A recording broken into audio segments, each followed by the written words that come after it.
অনুচ্ছেদটি পড়ে নিচের প্রশ্নগুলোর 1 থেকে 5 যথার্থ উত্তরটি চিহ্নিত কর।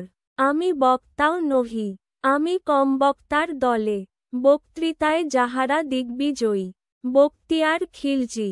তাহাদের বাক্যের সৈন্য সামন্ত অত দ্রুতবেগে কোথা হইতে কেমন করিয়া আসে বলিতে পারি না। তাহা দেখিয়া লক্ষণ সেন অপেক্ষাও আমরা বেশি অভিভূত হইয়া পড়ি।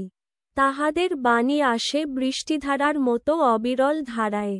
আমাদের কবিদের বাণী বহে ক্ষীণ ভীরু ঝর্ণাধার মতো। ছন্দের দুকুল প্রাণপণে আঁকড়িয়া ধরিয়া সে সঙ্গীত গুঞ্জন করিতে করিতে বহিয়া যায়।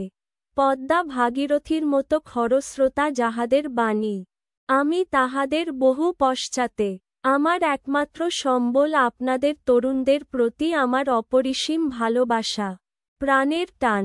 বক্তিয়ার খিলজিকে কিসের সঙ্গে তুলনা করা হয়েছে? এ দ্রুতগামী যোদ্ধার সঙ্গে, বি কমবক্তা ব্যক্তির সঙ্গে, সি বাগ্মীর সঙ্গে, ডি একজন ভালো কবির সঙ্গে।